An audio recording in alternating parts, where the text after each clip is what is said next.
even if a rape survivor cannot prove, quote unquote, prove that we resisted or that we bear physical injuries on our body to prove this resistance, just the absence of consent becomes an essential element of the crime of rape. There would be, Pinky, exacerbating circumstances like kung gumamit pa ng video to record the crime, if the person who committed the crime was in a position of moral or political authority over the victim, at saka i-extinguish yung forgiveness clause. There is this terrible clause that if pakakasalan nung nanggahasa, yung ginahasa niya, that the crime is extinguished. Unacceptable. And so these are the amendments that I hope my bill will introduce. I want to talk about that first explanation you had, that without consent. Absence of consent, that becomes what? Your word against his word? Or her word against his word, basically? In a way, it's like that. But the public or the investigator, whoever is relating with the victim, has to remember how difficult it is, especially in a still patriarchal, still sexist and even misogynistic society like the Philippines, for a woman victim survivor to come forward and say, I was raped. The multiple violence she has to go through even after surviving the crime, just to tell her story, and then if she brings it to court to quote unquote prove the crime. So that her word of the violation and of the survival has to be given great weight. And if she says, you know, there was a signal case years before, Pinky, that of oh my goodness, I'm senior momenting. It happened in Davao. Karen Vertido. Okay. She came forward after the physical wounds on her body had slightly healed. She couldn't, quote unquote, prove that she had physically resisted her rapist, but she insisted until the end of her case, I refused. I did not agree. And now, in a way, in her honor, in memory of her valiant struggle, we will also try to put absence of consent front and center in the crime of rape. What happens then, Senator, if a woman, for example, uses this as a way to get back to a man? Gamitin niya yun. Kunwari, hindi naman siya talaga ni-rape, pero gagamitin niya yun because the law supports her, for example. Well, as in any crime that the victim must be given due process and the accused is also given due process, then they are both, even the survivors, subjected to the investigative process of the judicial arm of our government. And well, forgive the truth question. of her accusation must stand up. Is it prone to abuse? I guess that's my question. I suppose that any crime or any accusation could be abused in human realities, but, and this is one of the principles of the Tres Marias bills in general, that gender-based violence, whether rape or sexual harassment or electronic violence, presumes that there is an inherent discrimination against women, na hindi pa pantay yung pagtingin sa dangal natin at karapatan. So the law must give an equal platform to all persons, whatever our sex, whatever our sexual orientation and gender identity, to seek justice. And the judicial branch of our government is there to ensure that even those accused of these gender-based crimes are presumed innocent until proven guilty, but giving also a fighting chance to the victim survivor. And can we clarify that, Senator? When we talk about women, is that all encompassing? Yes, it's all encompassing, meaning you mean to include also LGBT? LGBTQ. Yes, LGBTQ also include women, lesbians, bisexual women, transgender women, queer women, and of course, as in the current anti-rape law, the law also contemplates that men also, though in a much smaller minority, become victims as of well. rape. Yeah. And so in those cases, then also their absence of consent would be front and center in the investigation and conviction of the crime. The second bill in the Tres Marias is the anti-sexual harassment bill. Again, we have this bill and you want to amend it. I want to amend the anti-sexual harassment bill, Pinky, to include the idea that sexual harassment can also happen between peers. Sa ngayon kasi, ang sexual harassment mapapatunayan kung the harasser is in a position of authority. Like a boss. Like a boss, Yeah. like a teacher, like a trainer. Pero dito sa amendment, sana buksan din ng batas yung daan to see that sexual harassment can and does happen between peers, people of equal status, whether in society, in a school setting, in a company, anywhere else. And in fact, pwede rin siyang mangyari even at the hands of someone supposedly a subordinate towards someone, usually a opposite. woman, na quote-unquote superior So wala sa na. kanya. There's no such thing. What you want to really say is that there's no such thing as boss siya, employer ka, pantay-pantay when it comes to Maaring anti-sexual pantay-pantay. harassment. Yes, maaring mas mataas yung harassed sa posisyon niya, but yung inequality and yung vulnerability to sexual harassment ay dahil yung isa ay babae, yung harassed, at yung harasser ay lalaki in the majority of cases of sexual harassment. I think we failed to mention that in the anti-rape bill, you also want to raise the age of statutory rape. We forgot to mention that. Yes. Okay. And contrary to what some people may be concerned about, hindi ito bagong-bagong feature ng anumang batas. In many, for example, of the states in the United States, kung saan naka-pattern yung marami nating batas, the age of consent to disprove rape is actually 18. At saka kahit dito sa atin, kung you have to be 18 years old to exercise, say, your right to vote, Yeah. then by, speaking as a parent and as a legislator who happens to be a woman also, then I would say, para siguruhin na hindi rape ang nangyari sa isang babae, she would have to be at least 18 in order to say that there was consent. So raising it from 12 years old to 18 And 12, years my old. God, Pinky, 12 is really the young. lowest age of consent in the whole world right now as Yeah. far as rape laws go. The third part is very controversial. It is the gender-based electronic violence bill. Siguro kung tatagalugin natin, Senator, sabihin natin, pag hinaharas ka online. Oo, pag Yun ba hinaharas yun? ka online, Yeah. yun. At pag hinaharas ka online dahil babae ka at gamit yung pagkababae mo, o dahil LGBTQ ka at gamit yung diskriminasyon laban sa LGBTQ. So kapag nagsalita sila ng masama, pangit, nakaka-insulto, that is part of this bill, the gender-based electronic violence bill. That could already be part of that.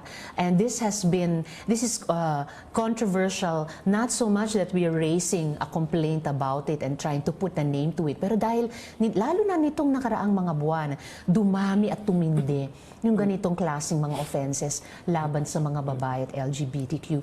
Just to give very concrete examples, even Vice President Lenny was subject to this pregnancy rumor. We all know the terrible bashing that Senator Leila has been receiving. Students of my alma mater, Saints Co, have been sexually harassed online for mobilizing on the issue of former President Marcos at the Libingan. The young woman who helped me and Dr. Guy Estrada Claudio file the Tres Marias bills, Nicole De Castro, was sexually harassed, threatened with gang rape, banging yeah. and death because she appeared at the Libingan. I've been called various things, Hontiveros, prostitute politician, and threatened with various things. So this atmosphere has really gotten uglier. And ginagamit pa yung social media, isang napaka-precious democratic space natin, para patayin yung civility at atakihin ang mga babae at mga LGBTQ din. Talking about the gender-based violence bill. Okay. In other words, we can call it, for the sake of this discussion, online harassment. Yes. Senator, you had Nicole De Castro with Yes. you. And just to give the viewers a background on this, she was with you because she was there during the protest against the Marcos burial. She went to Libingan itself. And then she got a lot of, well, Wow, right really then and harassing. there, naharas na siya. There were some other people there who were on the other side of the issue. Tapos, kinonfront sila. She said she was among 6 or 7 other young people who went straight there when they learned that the former president was being flown for the Nuna burial. May mga sumalubong sa kanila na talagang hinarangan sila, sinisigawan. I think this was also caught on video. And That's one her. older man, Yeah. that's her, the young woman on the right side in black. Tinaasan siya ng kamao, as if to strike her. Mabuti na lang daw, hinatak siya ng isang kasama natin, niya, to get her out of harm's way. But the harm continued after. What was the online. Facebook post, right? Wow, there were there were insults about her. There were actual threats of gang banging her. I mean, wow, you threaten a woman with rape or with gang rape online. She was issued death threats online. And really, a real bashing. So that's going to fall under that gender-based It would violence bill. definitely fall against under gender-based electronic What about the violence. House hearing? What happened during the House hearing? Another form of bashing. And here we see, Pinky, how our online behavior can translate into our offline behavior. Yung lengguwahe kasi natin that we write online, that we speak, it really shapes our consciousness, it shapes our reality, the way we act in real life. And yung house hearing kay Ronnie Dayan, na ginawang house hearing laban kay Senator Leila, at akala nating lahat hearing sa resolution tungkol the proliferation of drugs in Bilibid. Pero naging investigasyon, pakikialam dun sa isang relasyon, yung romantic at sexual nature ng relasyon, at yung mga detalye, yung mga minutiae ng relasyon nila na, my God, it was so absent of respect for co-equal and interparliamentary courtesy. It was not at all in aid of legislation. I would say even in aid of sexism and misogyny. Ang layunin parang hindi imbestigahan yung drugs sa Bilibid. Ang layunin para pahiyain ang isang babae at siraan siya. So my question is, for example, this bill was passed. But my understanding, Senator, is it's an online. Yes. So yung nangyari sa Senado, for example, that doesn't cover this bill. It has to be online. It has to be online. We were just talking about how our online behavior shapes the offline, like in so-called, in supposed to be legislative inquiries. But even online, people like Senator Leila, VP Lenny, the Scholasticans, Nicole De Castro, are subject of psychological and emotional violence. Okay, so here's the problem. We are all aware of trolls, Yes. bots. How difficult would it be, indeed, if this is passed, to catch those who are accountable or guilty of doing these things? That's really important. And I remember in our filing of the Tres Marias bills, Dr. Sylvia Guy Estrada Claudio addressed this. And she actually told the trolls who would be watching the press conference afterwards that you can be caught. Low-tech people like me can, take the simple step of taking a screenshot. Yeah. But there are also, Filipinos of good intention and of expertise in the ICT field who tell us that kahit pa i-delete ang mga posts, they actually never disappear. Yeah, from but the will you be internet. able to find this person? There, guy, Dr. Estrada Claudio said, she's actually doing a big research with the help of ICT experts here and abroad to track down these trolls and troll centers. And in a way, she's Kasi hindi sila matatakot if they know that you can't find them. Yeah. That's right. Ang daling gumamit ng fake name, fake identity, para maglabas ng fake news, at bumanat sa tao sa isang napakapangit na paraan you wouldn't do face-to-face. When is it freedom of expression, Senator, and when is it below the belt? I mean, is that subjective? It is objective, and because freedom of expression is it's an unadulterated freedom. But when we use our freedom to abuse another's freedom, to abuse another's liberty of person and of dignity as a human being, then it crosses over into abuse. When we are incapable of self-regulating, then there must be some way for the community, the online community, the legal community, yung community natin sa lipunan, to say, okay, somebody's rights are being violated already by your abuse of your freedom, so dapat panagutan mo ito. And that's where our laws could come in. And in a way, people who have been harassed will say, you don't really know what it's like to be harassed until you are actually harassed. That's right. Kasi the trauma that people undergo after being harassed is something we can't really explain. Grabe, even Nicole said that at first she was so affected. It's crushing, no? This kind of bullying, this kind of bashing. And in the press con, she thanked her family, her friends, even total strangers on the streets and also online for what she said was the love and support. Siguro pati sa mga batas natin, we need to express and embody this kind of love and support for women and LGBTQ who suffer these forms of violence. What kind of support are you getting from the Senate? I'm very glad that so far on various cases of these kinds of abuse, I've heard my sister senator, Senator Gray, Senator Nancy speak up in an earlier resolution against the alleged sex video of Senator Leila. All of us women senators came together before all the men as well in support of the resolution.